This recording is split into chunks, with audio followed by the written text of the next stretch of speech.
मुख्यमंत्री मोहन यादव को बदनाम करने की साजिश बेनकाब, जमीन के सारे आरोप निकले फर्जी, खुद के बुने जाल में फंस रही कांग्रेस। जीतू पटवारी कमलनाथ दिग्विजय से कम सीएम की जमीन, झूठे आरोपों पर बीजेपी का पलटवार, विकास का मुकाबला नहीं कर पा रही कांग्रेस, बीजेपी ने की प्रेस कॉन्फ्रेंस। जानकारी के अनुसार बता दें कि भारतीय जनता पार्टी के प्रदेश अध्यक्ष हेमंत खांडेलवाल ने प्रेस कॉन्फ्रेंस कर कहा कि मध्य प्रदेश के मुख्यमंत्री डॉक्टर मोहन यादव की बढ़ती लोकप्रियता और विकासकामी छवि से बौखलाई कांग्रेस खुद अपने ही जाल में फंसती नजर आ रही है। कांग्रेस प्रदेश अध्यक्ष जीतू पटवारी द्वारा मुख्यमंत्री पर लगाए गए भूमि घोटाले के तमाम आरोप पूरी तरीके से निराधार, तथ्यहीन और एक राजनीतिक साजिश साबित हुए हैं। भारतीय जनता पार्टी ने साफ कर दिया कि जनता कांग्रेस के इस घटिया षड्यंत्र को कभी बर्दाश्त नहीं करेगी। बुधवार को एक प्रेस कॉन्फ्रेंस के दौरान भारतीय जनता पार्टी के प्रदेश अध्यक्ष हेमंत खांडेलवाल ने कांग्रेस के सभी आरोपों को सिरे से खारिज करते हुए इसे छवि हनन की राजनीति करार दिया है और कहा कि कांग्रेस हमारी लोकप्रिय सरकार और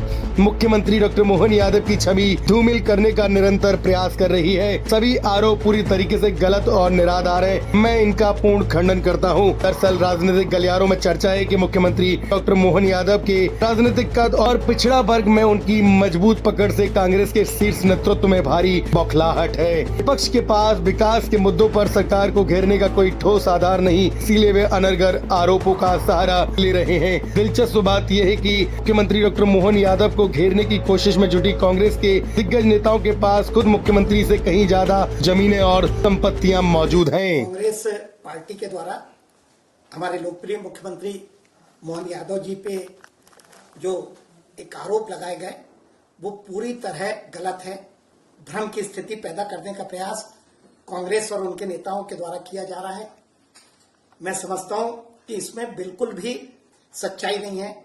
मैं बताना चाहता हूं कि हमारे मुख्यमंत्री के द्वारा जो 2023 में जो नामांकन उन्होंने दाखिल किया था, उस स्थिति में उनके पास 17 एकड़ की जो जमीन थी, जो आज उसमें कुछ भी परिवर्तन नहीं हुआ और वो 17 एकड़ की जमीन थी। उनकी पत्नी सीमा यादव के नाम से 12.29 एकड़ की जो जमीन थी, इसमें भी 2026 में कोई परिवर्तन नहीं हुआ। एक सिद्धि विनायक कंपनी जिसकी उस आरोप पे जिक्र किया गया, उसके पास 2023 में 68 एकड़ जमीन थी, जो जून में घट के मात्र 65 एकड़ रह गई और इसमें भी मुख्यमंत्री के द्वारा 2017 में इसके डायरेक्टर के पद से इस्तीफा दे दिया गया।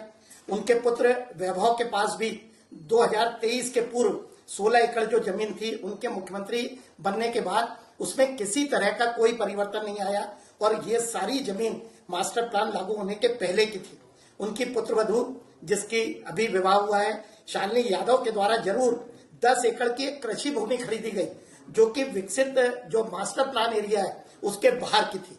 जो रिश्तेदारों का जिक्र उस आरोप पे किया गया है वो पूरी तरह से गलत है। मुख्यमंत्री और उनके परिवार का कोई उससे लेना देना नहीं है। उनके रिश्तेदार, उनका अपना स्वतंत्र अस्तित्व है, लेकिन मेरी जानकारी में यह आया है कि उनपे भी जो आरोप लगाए गए रिश्तेदारों पे, उसमें भी जो तथ्य दिए गए हैं वो पूरे गलत है। मेरी जानकारी में बताया गया है कि वे भी उस पर अपना स्टैंड लेंगे और जो उन्हें कार्रवाई करना है वे करेंगे।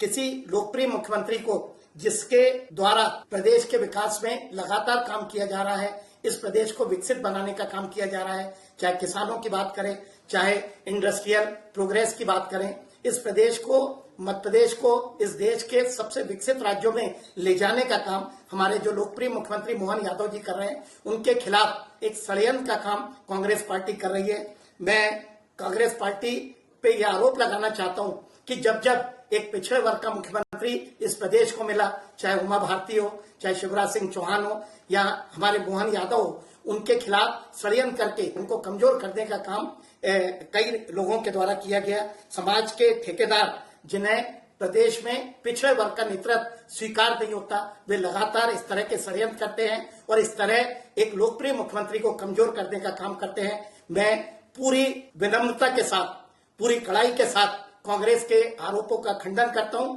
और कांग्रेस को चुनौती देता हूं कि जब वो हमारे लोकप्रिय मुख्यमंत्री को जनता के द्वारा, उनके द्वारा जो विकास कार्य कर गए हैं उसमें नहीं पीछे कर पाए, तो उनके द्वारा इस तरह के षड्यंत्र करके हमारी सरकार को, मुख्यमंत्री को कमजोर करने का काम किया जा रहा है, जिसे इस प्रदेश की जनता कतई बर्दाश्त नहीं करेगी।